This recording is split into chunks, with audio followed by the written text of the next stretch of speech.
For suppose मेरी अगर wife है वो हैवी मांगलिक है, तो मैं उसको बोलूंगा तू घर का काम मत कर, तो एक काम कर, मॉर्निंग में तो तू योगा या जिम करने जा, फिर उसके बाद 9 से 5 अपनी जॉब कर, फिर थक हार के आके खाना बना और फिर सो जा। मेरा रिश्ता कभी नहीं टूटेगा, क्योंकि मैंने उसकी मंगल की पावर को, उसके एग्रेशन को मैंने कन्वर्ट कर दिया। क्योंकि जब भी आप किसी पंडित से मिले, जब भी आप किसी ज्योतिषकार से मिले, ठीक है, जो ज्योतिष की विद्या रखता है, आप जब भी अपना उसे चार्ट दिखाएं, तो मैं कहता हूँ कि सबसे पहले आप उसकी विद्याओं को जांच लें, सबसे पहले आप उसकी मत को जांच लें, किस तरह से वो कितना धन आपसे डिमांड कर रहा है, वो कितनी चीजें आपको बता रहा है, वो डरा रहा है, तो ज्योतिष का काम डराना भी नहीं है।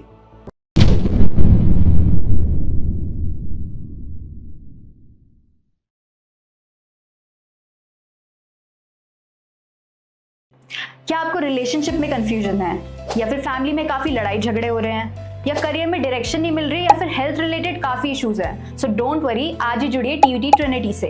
यहाँ पे हम आपको इंट्रोड्यूस करेंगे ऐसे certified astrologers, life coaches, career coaches और काफी प्रोफेशनल से जो आपकी दिक्कतों का सोल्यूशन निकालेंगे। अगर आपको लव लाइफ में क्लैरिटी चाहिए, या फिर करियर में डायरेक्शन चाहिए, या फिर अपने आप को मेंटली और फिजिकली फिट रखना है, सो आज ही हमसे जुड़िए and contact us on 8448801064। Thank you. Welcome to TVT. आज का एपिसोड काफी स्पेशल है क्योंकि आज हमारे साथ जुड़ रहे हैं गगन जी, जो कि एक स्पिरिचुअल साधक और एक एस्ट्रोलॉजर भी है, जो कि हमें बहुत सारी चीजों के बारे में बताएंगे, जैसे कि साधना और स्पिरिचुअलिटी और एस्ट्रोलॉजी, ये सारी चीजें एक दूसरे से कैसे संबंधित है, और कई सारे ऐसे फैक्ट्स जो हमें आज जानने को मिलेंगे। So let's welcome sir. धन्यवाद निहारिका, और आज सभी दर्शकों को भी मेरा प्रणाम। मेरा नाम है गगन सिंह और मैं एक साधक, एस्ट्रोलॉजर, शिव भक्त हूँ। और आज मैं आपको साधना जगत की कुछ ऐसी चीजें बताने वाला हूँ जो आपके साधनाओं में बहुत ज्यादा काम आने वाली हैं, या फिर एस्ट्रोलॉजी की कुछ ऐसे लूप होल्स आपको बताने जा रहा हूँ जो आपको बचा सकते हैं अगर आप एस्ट्रोलॉजी पे बहुत ज्यादा बिलीव करते हैं तो। ठीक है, तो आज इस पॉडकास्ट के अंदर मैं आपको बहुत सारी ऐसी विशेष जानकारी इसी पॉडकास्ट के माध्यम से देने वाला हूँ। तो गगन जी, मेरा पहला क्वेश्चन ये है कि जैसे कि हम जानते हैं आप साधक भी हैं, एस्ट्रोलॉजर भी हैं, तो आपने अपनी ये जर्नी कैसे स्टार्ट करी और कब करी? देखिए, सबसे पहले तो मैं दर्शकों का प्रणाम करना चाहता हूँ, आपका धन्यवाद करना चाहता हूँ कि आपने मुझे यहाँ पर बैठकर अपनी बात कहने का समय दी। ठीक है, देखिए, सबसे पहले ज्योतिष से पहले मैं एक साधक हूँ। ठीक है, साधना की शुरुआत मैंने उस समय में की जिस समय में बच्चे कार्टून देखते थे।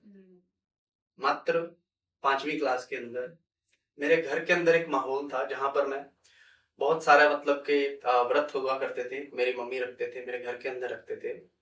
तो उन व्रतों में, उन साधनाओं को देखते हुए ही मैंने भी अपनी साधनाओं की शुरुआत वहीं से की। ये बात अलग है कि उस समय वो फ्रीक्वेंसी नहीं थी, इतना नॉलेज नहीं था चीजों के बारे में, या फिर जितनी भी चीजें घर में किया जाती थी मैं लोगों स्वयं कॉपी किया करता। जैसे जैसे समय मेरा आगे बढ़ा, जैसे जैसे मुझे ये समझ आने लगा कि स्पिरिचुअलिटी किस तरह से चलती है, वो कैसे आपको लोगों से अलग करती है, तो मेरी रुचि इस विषय में इतनी ज्यादा बढ़ गई कि मैं कुछ ऐसे पंडितों के भी संपर्क में आ गया जिन्होंने मुझे फिर ज्योतिष सिखाया। ठीक है, अब आप कहेंगे कि ज्योतिष कहाँ से आप कहे, मैं आपको बताता हूँ, मेरा ज्योतिष उस समय से स्टार्ट है जिस समय पर ये ऐप नहीं हुआ करते थे। ठीक है, जिस समय पे यूट्यूब पर वीडियोस नहीं डाला करती थी एस्ट्रोलॉजी के बारे में, जिनसे मैंने ज्योतिष सीखा, उन्होंने बकायदा कैसे बैठकर पंचांग से देखते हैं, किस तरह से उनकी एक्शन रिएक्शंस हुआ करते हैं, वो सब वहां से मैंने सीखना शुरू किया। और ज्योतिष मानेंगे आप, एक ऐसा विषय है जिसका कोई अंत नहीं है। मैं इतने साल में भी अगर ज्योतिष पढ़ चुका तो मुझे आज भी लगता है कि मैंने बहुत थोड़ा पढ़ा है। आप मानेंगे, मैं कम से कम भी 10,000 से ज्यादा जो है कुंडली चार्ट से रीड कर चुका हूँ, लेकिन फिर भी कभी कभी कुछ ऐसी चीजें मेरे सामने आ जाती है जो मेरी सोच से परे होती है। ठीक है, मैं कई बड़े एस्ट्रोलॉजर्स को भी मैं फॉलो करता हूँ, बहुत सारी चीजें भी मैं ऐसे साथ के साथ करता रहता हूँ कि मेरी जो ये रीडिंग है ये चलती रहे लर्ली इस पीरियड के अंदर। तो ज्योतिष एक बहुत बड़ा विषय है, लेकिन एक चीज मैं आपको बताना चाहूंगा कि ज्योतिष से पहले अगर आप एक साधक नहीं हैं तो आप एक ज्योतिष भी नहीं है। क्योंकि जब आप एक साधक बनते हैं, जब आप एक साधना के अंदर जाते हैं, उसके बाद जैसे ही आप ज्योतिष के अंदर आते हैं, तो आप जिस समय ये प्रेडिक्शन करते हैं किसी व्यक्ति के बारे में कि तुम्हारे साथ इस तरह से चीजें आएंगी, वो तभी एक्यूरेट होंगी जब आपके पीछे वो साधना का बल होगा। आज के समय में सोशल मीडिया पर जिस तरह से भी लोग मतलब के ज्योतिष के अंदर आ रहे हैं, या फिर इंस्टाग्राम पर ले लीजिए, बहुत सारे ऐसे ऐप्स बन गए हैं, 99 में बल्क्स में आपकी कुंडली निकालकर आपको मेल कर दी जाती है। ये ज्योतिष नहीं है। आप किसी के बारे में एक्यूरेट नहीं हो सकते। कारण ज्योतिष एक ऐसी चीज है जिसपे ब्रह्मा जी का ज्योतिष को एक आशीर्वाद है। एक घर के अंदर मैं आपको बताता हूँ कि कुंडली के 12 घर आपने सुने होंगे जी। मैं कहता हूँ पहले घर के अंदर अगर आपके चंद्रमा है, वो चंद्रमा आपको 100 से अधिक फल दे सकता है। अच्छा। अब आप किसी जातक की कुंडली को जब रीड करेंगे तो मुझे बताइए आप क्या बताएंगे उसको? जो आपने पढ़ा वो बताएंगे, या जो आपके पावर से आपके उसके लिए निकलेगा वो बताएंगे? तो वो कब निकलेगा? जब आपके पीछे वो वाइब्रेशंस होंगे, जब आपके ऊपर वो फ्रीक्वेंसी होगी। जब आप इस वाइब्रेशन से किसी को कोई चीज प्रिडिक्ट करेंगे तो वो उसके ऊपर 100% जाकर एक्यूरेट बैठेगा। अब आज के समय में जिस तरह से मैं अक्सर बोलता हूँ, ठीक है बहुत सारे ज्योतिषी आ गए हैं, हो सकता है कि उनका ज्ञान थोड़ा इंग्लिश में है, और मतलब कि क्योंकि हमने सीखा, हमने बिल्कुल देहाती तरीके से ज्योतिष को लिया। ठीक है, ये ऐप जो यूज करते हैं ये चलो आज हम भी करने लगे हैं, ऐसा नहीं है कि हम आज भी पंचांग देखते हैं, क्योंकि बहुत जल्दी क्विक फॉरवर्ड का टाइम आ गया। उसके बावजूद भी जिस समय हम किसी व्यक्ति की प्रेडिक्शन करते हैं तो हमारे पीछे वही वाइब्रेशन होती है जो हम जिस समय प्रेडिक्ट करते हैं, तो उसकी एक्यूरेसी एकदम 99.9% हो गई जी। तो अगर आप एक साधक नहीं है, मैं क्लियर बोलता हूं, अगर आप एक साधक नहीं है तो आप एक वास्तुकार नहीं है, आप एक ज्योतिष नहीं है, आप एक रत्नकार नहीं है, आप एक हवन पंडित करने वाले व्यक्ति नहीं है।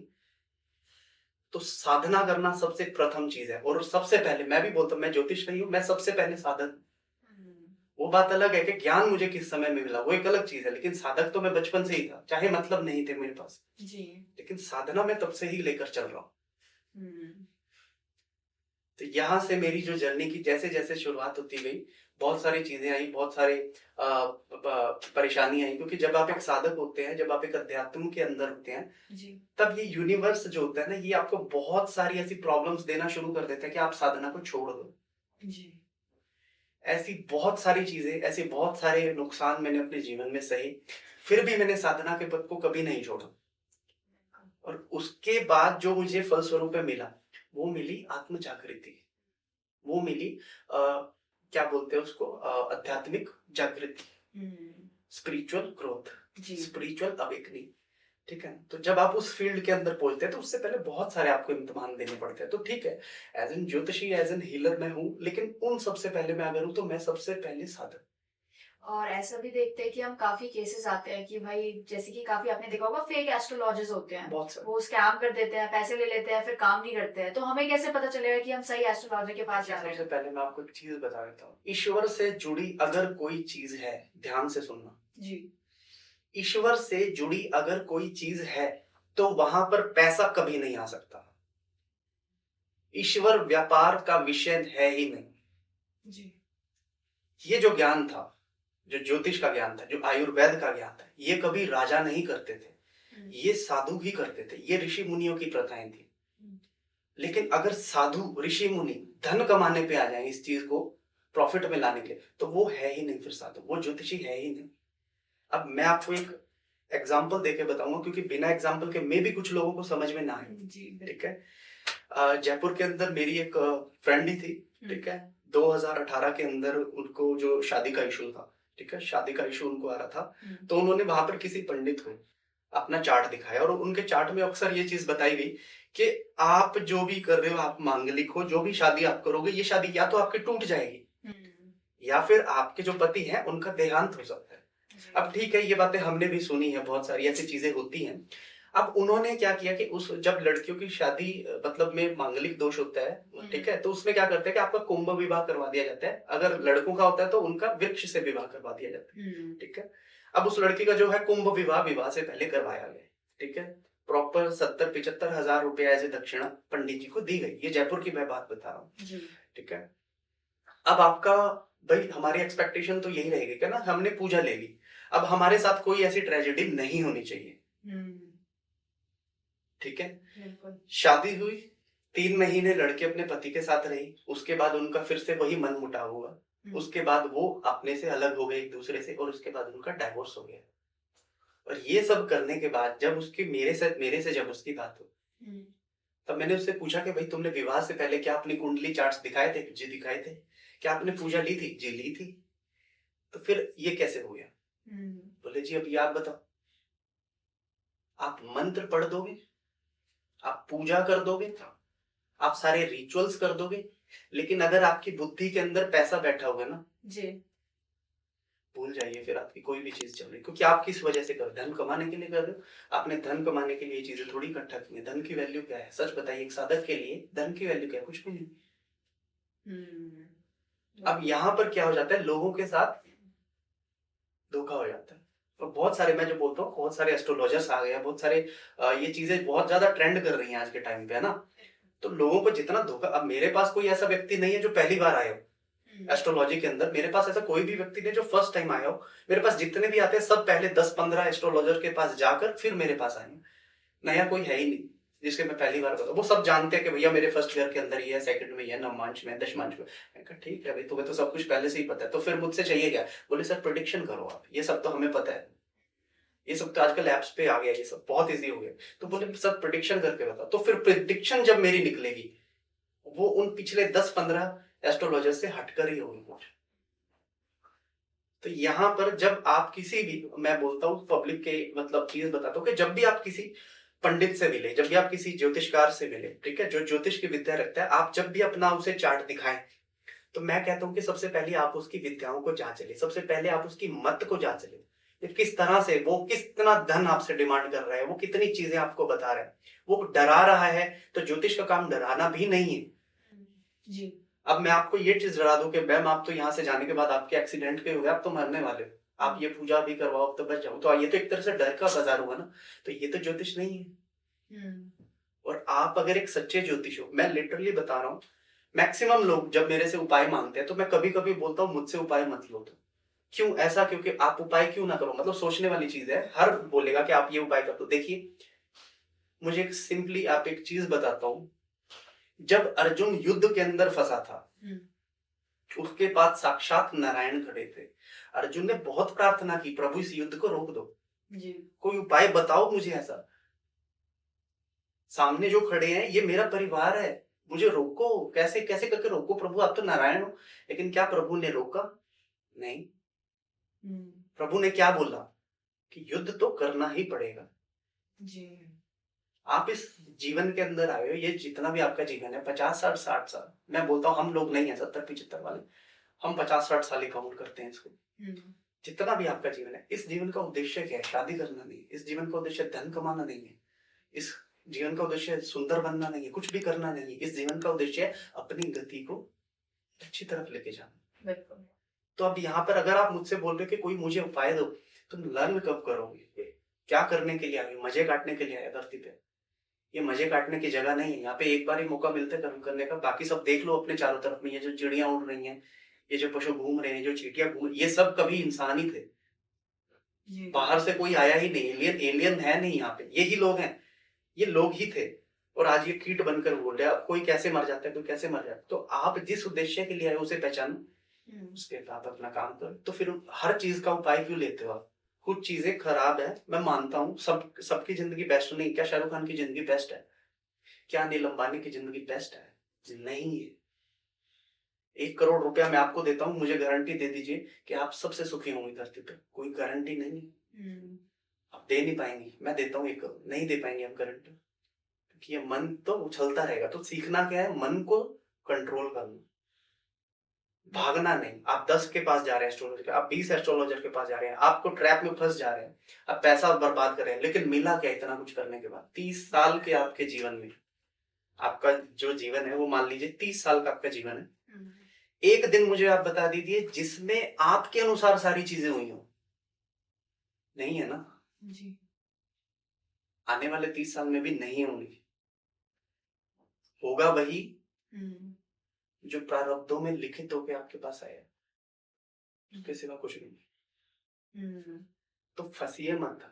मेरा सबसे बड़ा एक यही मेरा एजेंडा रहता है। मैं सोशल मीडिया पर भी लोगों को बोलता हूँ आप लोग फंसिए मत। मुझे पता है आप लोग दुखी हैं, आपके जैसे ही कितने सेम दुख के दुखी लोग यहाँ मिट्टी बन के हमारे पैरों में रुल रहे हैं, हमें पता भी नहीं है हम किसकी लाशों के ऊपर से चलकर जाते हैं। सेम दुख, मेरे पास बहुत सारे, मतलब मैं आपको बताता हूँ, मेरे पास बहुत सारे ऐसे लोग हैं जो डाइवोर्स से दुखी हो जाते हैं। किसी का पार्टनर किसी को छोड़कर चला गया, किसी के घर में कोई एक्सपायर हो गया। देखिए, सबका अपना अपना जीवन चक्र है, सबका अपना अपना जीवन चक्र है। वो अपनी यात्रा करेंगे और चले जाएंगे। अब रहता क्या है बाद में, कि आपने सीखा क्या, आप कैसी आत्मा है, नई पुरानी। तो जो पुरानी अगर आत्मा होगी तो उसको बहुत कुछ पहले से ही रियलाइज होगा। मेरी उम्र इतनी नहीं है जितनी मैं बातें कर देता हूँ। कहाँ से आ रहा है ये सब? जागृति। तो जब आप जागृत हैं तब आपको ये संसार समझ आएगा। तब उसके बाद ज्योतिष वोतिष ठीक है, वो सब है एक साइड में, लेकिन साधना सबसे बड़ा पद है, साधक सबसे बड़ा पद है। आप साधक पद पर बने रहना सबसे बड़ा पद है। बाबा, पुजारी, पंडित बहुत बड़े बड़े हुए, लेकिन पथ भ्रष्ट हो जाते हैं, क्योंकि नारायण की माया है उनके पास। ठीक है, नारायण उनको घुमा देते हैं। नारायण बड़े बड़ों को घुमा देते हैं। उन्होंने नारद मुनि को घुमा दिया था, तो हम तो चीज ही क्या है। तो फिर किस भटकाव के पीछे आप भटक रहे? ज्योतिष कभी ये नहीं बताता कि किस तरह से आप इन चीजों से छुटकारा पाओगे। ज्योतिष आपको एक सिचुएशन दे देता है कि भविष्य में आने वाली सिचुएशन ये है। अब आप मुझे एक बात बताइए, अगर आपकी गाड़ी का ड्राइवर अच्छा हुआ तो खराब रोड के ऊपर भी आप अच्छे से गाड़ी को ले जाओगा। लेकिन अगर आपकी गाड़ी का ड्राइवर ही नो सीखी है तो मैं कहता हूँ 4 लेन पे भी वो डिवाइडर पे चढ़ा ही देगा। तो जरूरी क्या है इसका चंग? ज्योतिष केवल आपको एक सिचुएशन दिखा देता है कि इस सिचुएशन के अंदर आपके साथ ऐसा घटित हो सकता है, लेकिन फिर भी प्रारब्ध क्या कहते हैं वो ज्योतिष से अलग ही चलेगा। तो अभी जैसा आपने बताया कि एक ज्योतिष बनने से पहले एक साधक होना जरूरी है। जी, तो मतलब आप बता सकते हैं ये जो, अगर हम बात करें ज्योतिष विद्या की और साधना की बात करें, तो ये दोनों एक दूसरे से कनेक्टेड कैसे हैं? ठीक है, सबसे पहली बात तो जो ज्योतिष है, ज्योतिष एक विषय है, ठीक है, साधना एक तपस्या है। जी, ठीक है। आप ज्योतिष को अगर करने जा रहे हो केवल मात्र किताबें पढ़ना, तो ये कभी भी सक्सेसफुल होगा ही नहीं। ठीक है, लेकिन अगर आप साधना के अंदर हो तो आप बिना ज्योतिष के भी किसी व्यक्ति के भूतकाल को, वर्तमान काल को और भविष्य काल को देख सकते हो। ठीक है, ज्योतिष तो मैं कहता हूँ बहुत बड़ा है। मेरे ख्याल से कोई ऐसा होगा नहीं जिसने ज्योतिष में पूरा गढ़ ना दिया हो। रावण, मैं कहता हूँ रावण का जो था वो उससे बड़ा कोई ज्योतिषी नहीं था। रावण के जब पुत्र हुआ इंद्रजीत, तो उसने सभी ग्रहों को अपना बंदी बना रखा था, और जिस समय उसका जन्म हो रहा था तो उसने सभी ग्रहों को इस तरीके से खड़ा कर दिया था कि उसका जो पुत्र हो वो अजयी हो जाए और अमरता की तरफ जाए। लेकिन जब इंद्रजीत का जन्म होने लगा जी, तब शनि अपने स्थान से हिल गए। अब आपका ज्योतिष विद्या गई। तो प्रारब्ध बड़े हैं जिन्हें आप साधनाओं से ही जीत सकते हो। ज्योतिष ठीक है, ज्योतिष एक सिचुएशन है, तो बिना साधना के ज्योतिष, मैं फिर से बोल रहा हूँ, बिना साधना के ज्योतिष कुछ है ही नहीं। साधना करके फिर आप ज्योतिष करते हो तो आप सामने वाले को वही बोलोगे उन 100 आंसर्स में से जो उसके ऊपर जा रहे हैं, अलग से कुछ भी नहीं जी। तो ये कनेक्शन जब तक नहीं होगा तब तक आप ज्योतिषी है ही नहीं। पहले आप साधना में आइए, पहले आप किसी देवता के दर्शन कीजिए, पहले आप इस संसार को जानिए, उसके बाद आप किसी विषय के अंदर जाइए। देखिए, आपको देवी आत्माएं, आपको यूनिवर्सल जो आपके गाइडिंग एंजल्स जिनको बोलते हैं, ये आपको जब सपोर्ट करना शुरू करेंगे तब चीजें आपके सामने अपने आप क्लियर हो जाएंगी। ये संबंध है इन दोनों के बीच में जी। और जैसे कि अगर किसी व्यक्ति को मन की शांति चाहिए तो उसके लिए आपको इसे साधना बता सकते हैं कि वो क्या कर सकता है? देखिए, सबसे पहली चीज जो होती है, मन पर विजय पाना बहुत बड़ा टास्क है। ठीक है, आज के समय में जिस तरह की दुनिया चल रही है, यहाँ पर मन में ही सबसे पहले खोट उत्पन्न हो जाते हैं। ठीक है, आप देखेंगे कि आज से कुछ समय पहले ये चीजें नहीं थी कि एंजाइटी बहुत हो रही है, एंजाइटी की दवाइयां खा रहे हैं। ठीक है, डिप्रेशन हो रहा है, डिप्रेशन की दवाइयां खा रहे हैं। एक और बीमारी है कि OCD करके कुछ बीमारी। तो इस तरह ये क्या है, ये सब मनोविकार है। मनोविकार तब मिलेंगे जब मन से बुरे काम किए होंगे। तो मन को शांत कैसे करेंगे? सत्संगी से शांत करेंगे, मंत्र जाप से शांत करेंगे। साधनाओं में आप छोटा सा प्रवेश करिए तो सही, चीजें आपके सामने बदलनी शुरू हो जाएंगी। मैं बोलता हूँ आप मात्र 21 दिन अगर आप ओम नमः शिवाय का भी जाप करना शुरू कर दोगे, आपको चेंजेस दिखने शुरू हो जाएंगे अपने आसपास में। तो ये क्या है? ये साधनाओं का बल है जो आपके मन के ऊपर ही तो काम कर रहा है। ईश्वर कहाँ दर्शन देंगे? मन में देंगे। ईश्वर कहाँ बात देंगे? आपके मन में ही तो देंगे। आप जो भी शरीर से, देखो शरीर ये मिट्टी है, अगर आप इसको चला रहे हो तो मन से ही तो चला रहे हो। तो आपकी मन की गति जितनी अच्छी होगी, शरीर आपका उतने अच्छे से चलेगा। बिल्कुल।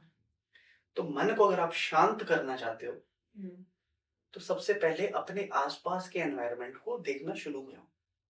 आपको समझना पड़ेगा कि आप यहाँ पर अच्छे कॉलेज में एडमिशन लेने के लिए तो प्रकट नहीं हो। आपको समझना पड़ेगा कि आप यहाँ पर बहुत अच्छी जॉब लेने के लिए तो प्रकट नहीं हो। आपको समझना पड़ेगा आप धन कमाने के लिए नहीं आए यहाँ पे, आप पत्नी लेने के लिए नहीं आए यहाँ पे, आप बच्चे पैदा करने के लिए नहीं आए यहाँ पे। आप आए किस लिए हो? आपको पहले ये तो पता लगे जी। ये सब तो जिस दिन मृत्यु आएगी, यहाँ पर वो साइंस है ही नहीं जो मृत्यु वाले आदमी को जीवित कर दे। तो फिर भाग क्यों रहे हैं हम लोग? और कब किसकी मृत्यु कब आ जाएगी ये नहीं पता हमसे। हर मरने वाले इंसान को तो पता ही नहीं था। मैं बोलता हूँ 99% लोगों को पता ही नहीं था कि वो कल जाने वाले हैं। जो आज खाना खाया है ये उनका अंतिम खाना है।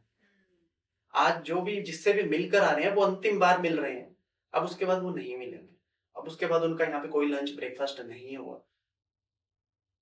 तो जब आप इन चीजों को समझना शुरू कर देंगे तब आपको अपना जीवन समझ में आने लगेगा। तब आपका मन एक्सेप्ट करेगा, रियलाइज करेगा कि हम कहाँ पर हैं।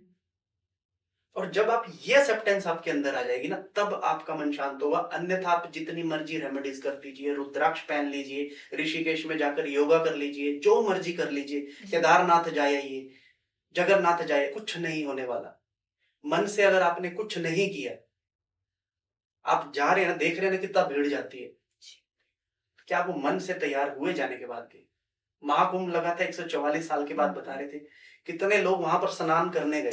अब मैं उनसे पूछता हूँ, अगर मान लीजिए आप स्नान करने गए हैं जी, मोक्ष मिलेगा आपको? ऐसा बोल रहे थे ना कि मोक्ष मिलेगा। अब मैं आपसे कहता हूँ चलिए आपको मोक्ष मिल रहा है, मैं आपका हाथ पकड़ के लेके जा रहा हूँ। अब कहोगे यार मेरी मम्मी, मेरे पापा, मेरा पति, मेरे बच्चे। मैंने कहा नहीं, वो तो है ही नहीं। बोले मैं तो नहीं जा सकती उनको छोड़ के। फिर कैसे? फिर क्या करने गए थे? नहाने के लिए। क्यों नहा रहे थे? जब आपका मन ही तैयार नहीं है मोक्ष के लिए, तो खाली नहाने मात्र से क्या हो जाएगा? बोले पाप धुल जाएंगे। कौन से पाप धुलेंगे? जो आपने जानबूझ के किए थे वो थोड़ी धुलेंगे। चल रहे हैं, कोई नीचे आ गया, किसी को नुकसान हो गया, आप हवन कर रहे हैं, कोई कीट उसके अंदर आ गया, वो मर गया, वो पाप हो जाते हैं माफ। लेकिन मंशा से किए पाप तो माफ नहीं होंगे। तो फिर मन की प्रिपरेशन क्या है आपके मोक्ष को पाने की, ये तो बताएं मुझे।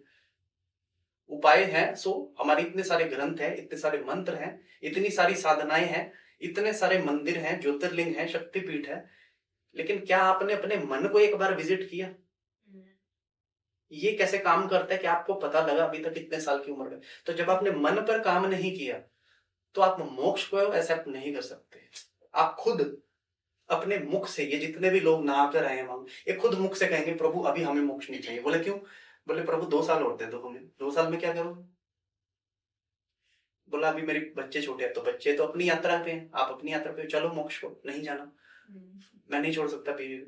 तो फिर करना क्या है? फिर आप किस लिए नहा रहे हो ऐसे डुबकी लगा के? कौन सा भगवान मिलके उठा लेगा आपको? भगवान उठा भी लेगा तो आप क्या भगवान के साथ जाना चाहोगे? परिवार को छोड़कर है इतना दम अभी इसी क्षण ये संसार को छोड़ने का दम रखते हो आप? नहीं रखते। आप आपके मन को रियलाइज करना पड़ेगा। ये जो नाम आप लेके घूम रहे हो ना जी, अगर आपकी उम्र 30 साल है तो आज से 30.5 साल पहले ये नाम भी आपको नहीं दिया गया था। जिस नाम के साथ जो आईडी कार्ड लेकर आप अपना चेहरा ले, ये कुछ भी आपका यहाँ पर था ही नहीं। तो क्या थे आप? उसका पता लगाओ। यही साधना है। मैं 30 का हूं। आज से 31 साल पहले अगर मैं अपनी माँ के पास ही चला जाता, मैं 30 का हूं, लगा लीजिए कि मैं आज 31 साल पहले अपनी माँ के पास चला जाता, तो क्या मेरी माँ मुझे इतना प्यार करती? बोलती कौन है ये, निकालो यहाँ से। बच्चा है तो किसका बच्चा है ये, निकालो यहाँ से, मेरा तो नहीं। तो ये क्या संबंध बने हुए? कितनी हम ग्रेटिट्यूड लेकर चल रहे हैं, कितने लोगों से हमारे जो रिश्ते हैं, क्या वैल्यू है इन रिश्तों की, कितनी उम्र है इन रिश्तों की? तो ये रिश्ते तो बहुत पहले हो चुके हैं ना, हमारे बहुत बार हो चुके हैं। तो अब बचा ही क्या है? कितनी बार मर चुके हो आप, कितनी बार विवाह किया आपने, कितनी माएँ आपकी, कितने बच्चे पैदा कर चुके आप, आपको आइडिया भी नहीं होगा। अगर स्पिरिचुअल ग्रोथ के बाद सबसे पहली चीज होती ही यही है कि आपके मन को ये दिखाया जाता है कि भैया तू है क्या जी। बोला क्या करना चाह रहा है जी, मैं तो भगवान के दर्शन करना चाह रहा हूँ। वो तो पिछले जन्मों में भी कर रहा था, हुए तो नहीं, देख यहीं बैठे हैं। फिर पूछेंगे प्रभु क्यों नहीं हुई, फिर वो पीछे से बायोडाटा आ जाएगा, पिछली बार तुम इस तरह से परिवार में थे, तुम्हें अपने पोतों की चिंता थी, उससे पहले तुम्हें ये थे, उससे पहले तुम कुत्ता थे, तब तुम्हें मालिक से। तो जन्म तो हमारे कितने ही हो चुके हैं ना। एज एन आत्मा आप कितने लाशों के बीच में, ये लाश ही तो है जी। जब तक आत्मा बैठी है तब तक ही है ना ये शरीर, अन्यथा क्या है, लाश ही है। तो आप जब इन चीजों को रियलाइज कर लोगे तब आपके सारे मतभेद टूट जाएंगे यहाँ पर। फिर आपको कोई अमरनाथ केदारनाथ की यात्रा की जरूरत नहीं पड़ेगी, शिव आपके अंदर उत्पन्न हो जाएंगे। और यही शिवत्व है। मैं सबको बोलता हूं कि जब पता नहीं, मैं जब सबकॉन्शियस से बोलता हूं, मेरी कही गई बातें लोगों के सबकॉन्शियस में ही जाकर ऐड होंगी। मैं था ही नहीं सोशल मीडिया पे, मुझे कोई शौक ही नहीं था, मेरे पास समय ही नहीं था इन सब चीजों का जी। फिर पता नहीं कैसे दुनिया ने मुझे कहा कि प्रभु आप आओ बोलो, और मैंने बोलना शुरू किया। और जब मैंने बोलना शुरू किया तो पता नहीं लोगों को ऐसा लगता है कि मैं बात करता हूँ तो उनको लगता है मैं उनके लिए बात कर रहा हूँ। वो कहाँ से आ रहा है, वो सबकॉन्शियस से आ रहा है, वो जागृति से आ रहा है। वो आप किसी से बात कर रहे हो तो उनके मन में जो प्रश्न है वो ब्रह्म को पता है, मेरे अंदर ब्रह्म है, आपके अंदर ब्रह्म है। अब मैं आपसे भी बात कर रहा हूँ तो बहुत सारी चीजें आपके अंदर भी तो जा रही हैं, आपको अभी रियलाइज नहीं होगा क्योंकि आप कॉन्शियस में भी पॉडकास्ट कर रहे हो, लेकिन सब कॉन्शियस में आप ये लर्निंग्स ले रहे हो अपने अंदर से। आपकी सोल ये लर्निंग ले रही है यहाँ पे। और जब आप ये लर्निंग ले लोगे आपको एक चीज जरूर समझ आएगी कि सभी विद्याएं निरर्थक है, इनका सबका उद्गम, सभी शक्तियों का उद्गम भगवान शिव से ही होता है। तो शिव से बड़ा कोई है ही नहीं संसार में। शिव सबके अंदर है, मेरे अंदर है, आपके अंदर है। तो जब आप इस मोड के अंदर अपने मन को ले आओगे तब आपके भेद खत्म हो जाएंगे। और जब आपके भेद खत्म हो जाएंगे तो एक ऐसी आंतरिक शांति आपके मन में आएगी जो आपको कोई मंदिर नहीं दे सकता, कोई म्यूजिक नहीं दे सकता, कोई बाबा पंडित आपको नहीं दे सकता। इस तरह से आप अपने मन को शांत कर सकते हैं। हाँ जी। अब जैसे आगे ये भी होता है कि हम काफी मतलब मंत्र और जाप करते हैं, तो ऐसा भी होता है कि ये जो मंत्र जाप हम करते हैं इसके लिए हमें गुरु दीक्षा चाहिए होती है, उन्हीं के माध्यम से हम कर सकते हैं? देखो सबसे पहले एक चीज मैं आपको बता देता हूँ, मुझे एक चीज बताइए, आपका विजन क्या है? आप शक्ति पथ पर जाना चाहते हैं या आप भक्ति पथ पर जाना चाहते हैं? किसी भी व्यक्ति के अगर स्पिरिचुअलिटी के अंदर कोई व्यक्ति आया है तो वो दो पथों पर ही जाएगा, या तो वो शक्ति पर चला जाएगा जी, या वो भक्ति पर चला जाएगा।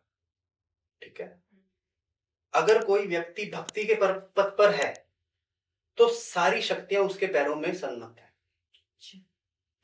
लेकिन अगर कोई शक्ति पथ पर है तो भक्ति होगी या नहीं होगी इस चीज की कोई गारंटी नहीं है, क्योंकि घमंड घमान हमारे अंदर इतनी जल्दी उत्पन्न होता है ना।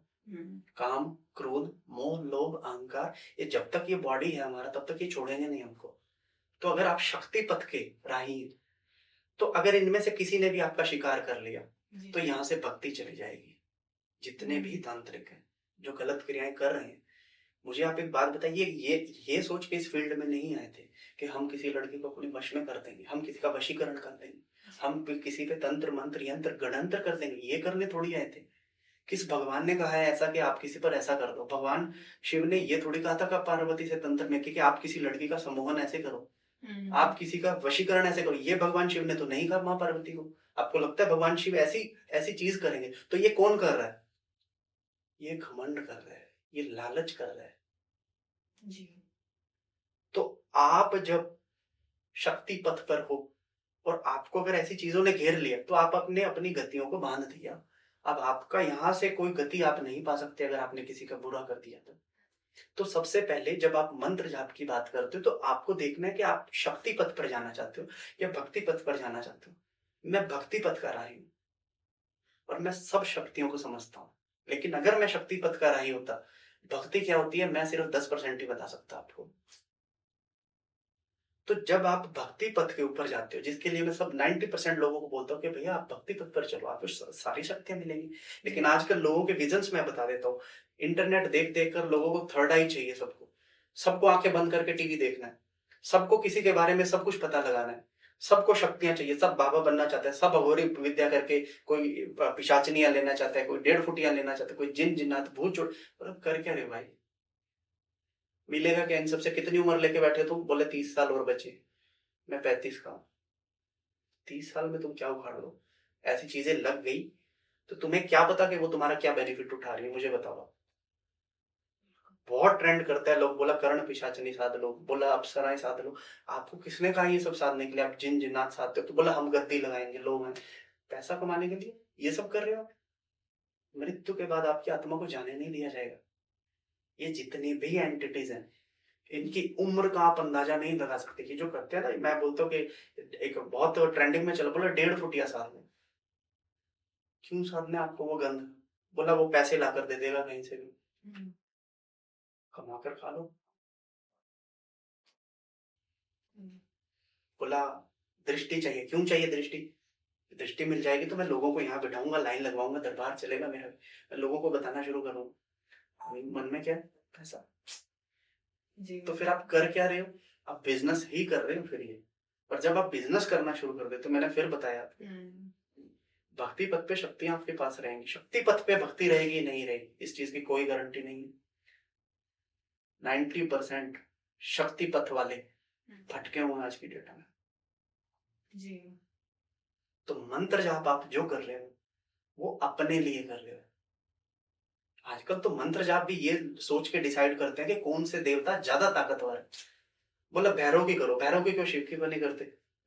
बोला माँ महाकाली की करो। मैंने कहा महाकाली की करो, सरस्वती की क्यों नहीं करनी? लक्ष्मी की क्यों नहीं करनी? बोला महाकाली थोड़ी ताकतवर है। बोले शमशान काली थोड़ी, उसके हाथ है वैसे तलवार वलवार रखती है, भूत प्रेत वादा वालों के सामने आ जाए तो वो डर जाते हैं। तो फिर तो इस हिसाब से तो माँ सरस्वती पे भूत प्रेत चिपट जाने चाहिए थे, चिपटे क्यों नहीं? तुम किसको मेजर कर रहे हो? भगवान को, उनकी शक्तियों को आप मेजर कर रहे हो। आपने साधना शुरू ही किस पर्पज से की कि माँ काली मिल जाए तो मैं माँ काली से दुश्मनों को ऐसे काट दूं? इस तरह से आप उनकी ताकत को मेजर कर रहे हो। सरस्वती की क्यों नहीं किया आपने? क्योंकि आपके मन में खोट है, आपको शक्ति चाहिए जी। आपको दरबार लगाने, आपको लोक कल्याण में घुसना है, पैसा छापना है आपको। लेकिन जब आप ऐसा करते हो तो आप असली चीजों से कट जाओगे और आपका लिटरली मंत्र जाप कुछ भी नहीं। मंत्र जाप 2 सेकंड में आपका मंत्र जाप चोरी हो जाता है। मेरे पास ढेरों ऐसे लोग हैं जिन्होंने गुरु बनाए, गुरु बनाकर मंत्र लिए, साधनाएं की, लेकिन उसी गुरु ने उनकी सत्यानाश कर दिया। अब बताइए क्या उन साधकों ने मंत्र जाप नहीं किया था? अब कहां काम आ रहा है उसका मंत्र जाप? अभी मेरे से एक लड़का मिला, महाराष्ट्र का था, तो गुरु दीक्षा लेके उसने मंत्र जाप शुरू किया। बहुत जाप किया उसने। उसने मुझे ये बोला कि भैया मैंने तो बहुत जाप किया 6 साल से। मैंने कहा तुझे हुआ क्या? बोला मैंने ऐसे ऐसे गुरु बनाए थे और उन्होंने मेरा सत्यानाश कर दिया। अब बताइए उसने जो 6 साल में मंत्र जाप किए, क्या वर्थ है उनकी? आज है कोई वर्थ? तो आप जिस मंत्र जाप को करने जा रहे हो, क्या रीजन है उसको करने के? भक्ति पथ पे सब है, शक्ति पथ पे भटकने के बहुत सारे चांस है। यही चीज मैं सब लोगों को बोलता हूं। तो मंत्र जाप आप कोई करने जा रहे हो, सर्वप्रथम आप वैदिक मंत्रों का जाप कीजिए। वैदिक मंत्र भगवान ने किसी ना किसी तरीके से हमें दे दिए, चाहे वेदों के थ्रू दिए, चाहे शिव महापुराण के थ्रू दिए, चाहे ये जितने भी हमारे स्क्रिप्चर हैं इनके थ्रू हमें दे दिए हैं भगवान ने। भगवान आके थोड़ी उनको कहेंगे कि तुम लो। वैदिक मंत्र आप कोई भी जाप कर सकते हो अपनी गति के हिसाब से, लेकिन आपका विजन उसके लिए क्लियर होना चाहिए। विजन गलत है तो मैं अभी नाम लेके बड़े बड़े धुरंधर आपको ढेर दिखा दूंगा लास्ट में पड़े।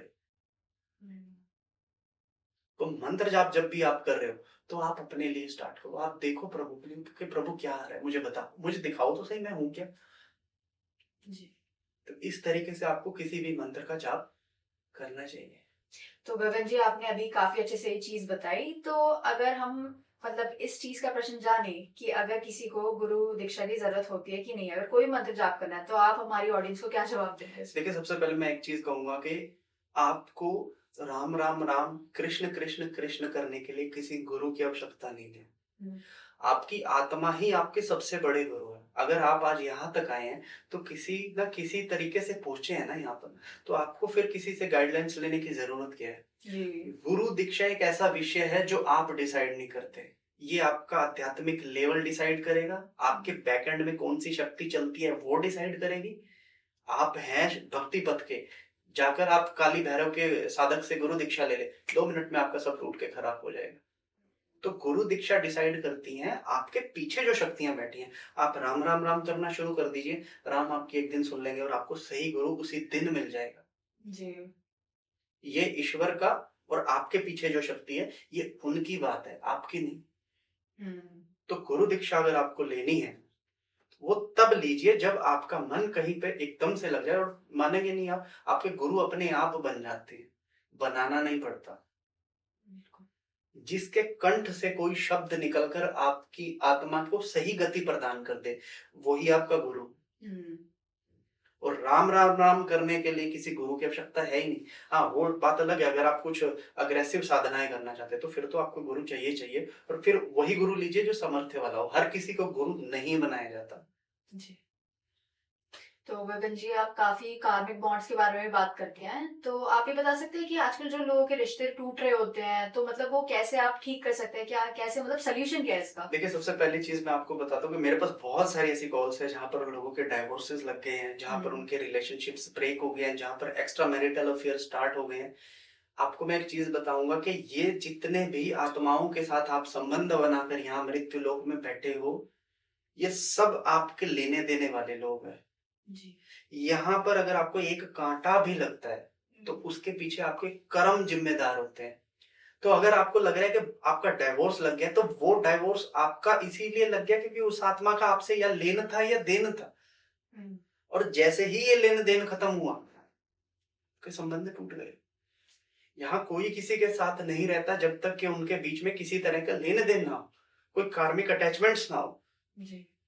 तो वो चीज खत्म हो जाती है। तो यहाँ जितने भी आज के समय में डाइवोर्सेस जो लग रहे हैं, जितने भी एक्स्ट्रा मैरिटल अफेयर चले जा रहे हैं, कि सब हमारे कर्मों में काउंट होते हैं और इन्हीं के दम पे हमें आगे भी मिलना और बिछड़ना पड़ेगा। अब आप देखेंगे कि कुछ लोगों के जो मतलब जो शादी करते हैं, एक पार्टनर कितना सही होता है लेकिन दूसरा पार्टनर उसका बिल्कुल अपोजिट होता है। जी बिल्कुल। आप देखकर कहेंगे कि यार ये इतनी अच्छी लड़की इस आदमी के पास कर क्या रही है, या इतना बढ़िया आदमी इस लड़की के साथ कर क्या है, भैया वो अपना देन दे रहा है।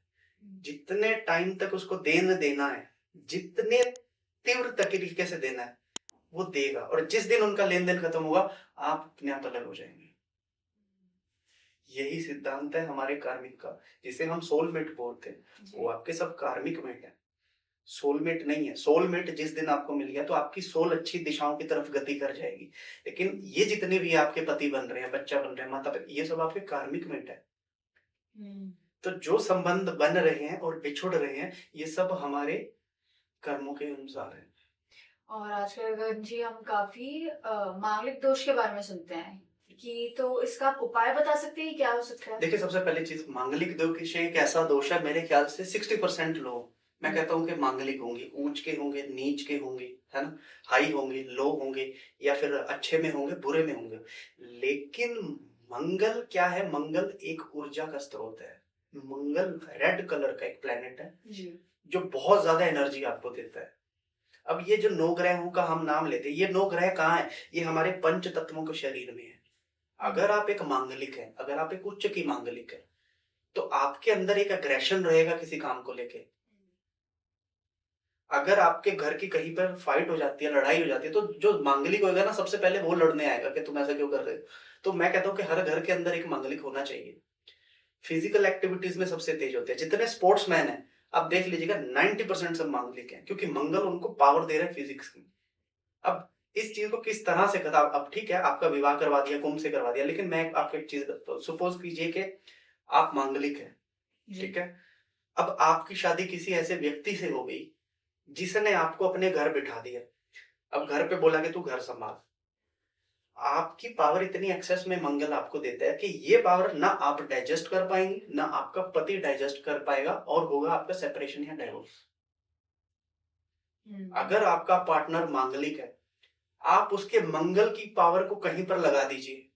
सपोज कीजिए कि जैसे फॉर सपोज मेरी अगर वाइफ है, वो हैवी मांगलिक है, तो मैं उसको बोलूंगा तू घर का काम मत कर, तो एक काम कर, मॉर्निंग में तो तू योगा या जिम करने जा, फिर उसके बाद 9 से 5 अपनी जॉब कर, फिर थक हार के आके खाना बना और फिर सो जा। मेरा रिश्ता कभी नहीं टूटेगा, क्योंकि मैंने उसकी मंगल की पावर को, उसके अग्रेशन को मैंने कन्वर्ट कर दिया।